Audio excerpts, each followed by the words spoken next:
Hi guys!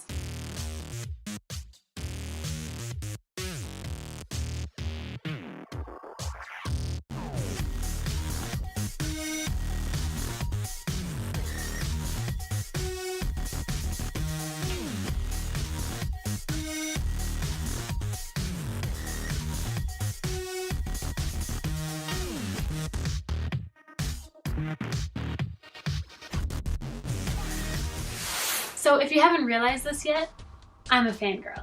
What is a fangirl? Hold on. Dictionary.com defines fangirl as an obsessive female fan, especially of something technological or from pop culture. So am I obsessed? I need to stop being a fangirl. I'm just gonna say this. I'm the overly obsessed fangirl. Yep, but the question is, when did I become a fangirl? For the longest time, I said my obsession started in 2006, but that's not entirely accurate.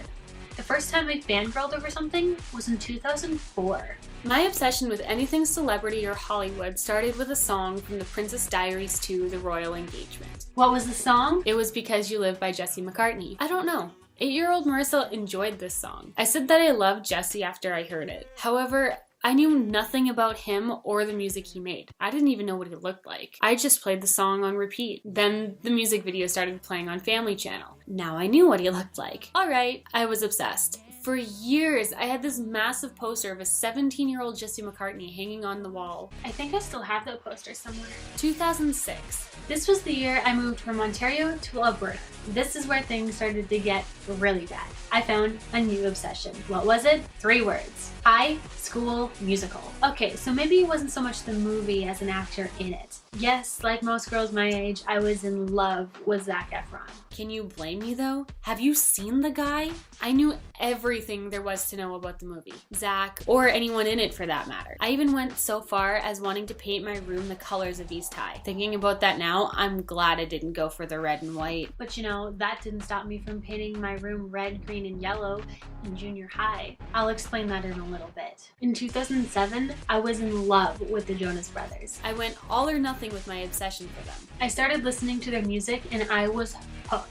So remember when I said my room looked like a traffic light? Here's why. In 2008, the Disney Channel games aired. This was the year that the Jonas Brothers made their Disney debut. Each color represented one brother and the team that they were on. Kevin, yellow, comet. Joe, green, cyclone. Nick, red, inferno. Was I proud of what my room looked like? At the time, yes, but it really didn't matter what colors the walls were. I covered every inch of it in posters. Literally hundreds of posters from teen magazines hung on my walls for years. Next! Family had this thing where they would play a movie like every Friday night. One night, it was some ninja movie. Normally, I wouldn't watch movies like that, but this was about 3 ninjas in training. Rocky, Colt, and Tum Tum. My obsession with the series started when I saw the 3rd movie, 3 Ninjas Knuckle Up. I was oddly obsessed with the character of Colt. I think I just liked the character, but it might have been I also thought the actor who played Colt was cute. Then I realized he was a kid in the 90s. I was a baby, so a lot would have changed since the 1995 release and 2008 when I watched it for the first time. My obsession with music wasn't getting any better in 2009. I started liking Justin Bieber. There's 5 years of my life where I went nuts over a 15-year-old. It started with one time. At the time, most of my friends were also in love with him, but as time passed, they got bored and wanted nothing to do with it. My obsession with Justin got to the point where my entire school knew that I liked him. Literally people I had never talked to would come up to me and tell me about something he had done or bug me about him. I was the Bieber girl. That's what I was known for, and it followed me to high school. This one wasn't my fault. I swear to you it wasn't. You can blame my friends for this one.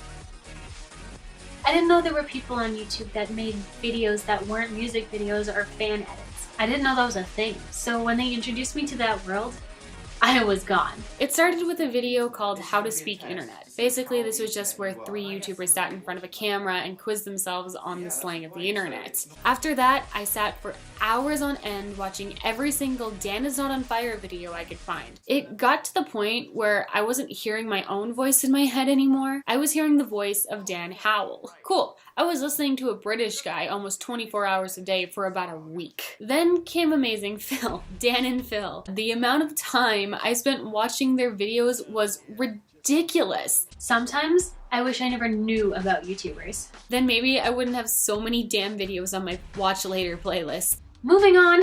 I found a video on Tumblr. The video was of 5 guys singing a mashup of Disney songs while pretending to be both the princess and the prince of the song they were singing. At the time, I didn't think much about it. When I saw it again, I Am 5 was a part of my life. Not only was I obsessed with this band, but I was really into Dalton Rapatoni. I love Dalton so much that I even started to imitate the way he did his makeup. In 2012, Dalton left the band. Was I upset? Yeah, but I knew that he wasn't happy and he wanted to do something else. I was watching mashup videos one day in 2014 and I came across this video. I knew a lot of songs, but there were a few that I wasn't sure of. One of them was this 2-second clip from Dear Maria, Count Me In. Dear Maria, count me in. I thought I recognized it, but I couldn't tell from the short clip. So I went and found the music video and realized that I had heard it before, but couldn't figure out where. After that, I started to listen to anything All Time Low. Weightless was my favorite. Well, that wasn't until I found the Something's Gotta Give video. Okay, so that video is strange, but I didn't care. After spending hours watching and listening to music, I understood that this band wasn't subtle about anything. They were very upfront. They said what they wanted to say and didn't care what others thought. The only reason you're allowed to leave early in All Time Low shows if you have diarrhea. September 2015, I saw them in concert for the first time. I was right, they didn't care what you thought. If you were having fun, they were too.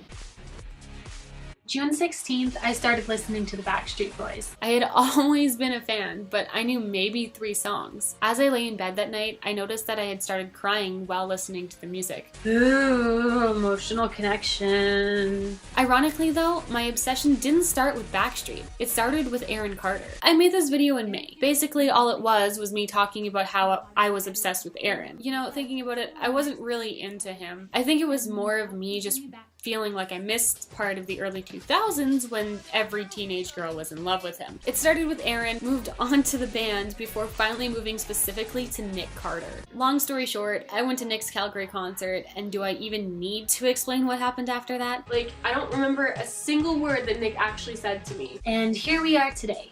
Here's me sitting in front of a camera telling you how much of a fangirl I am. It's been a long 14 years.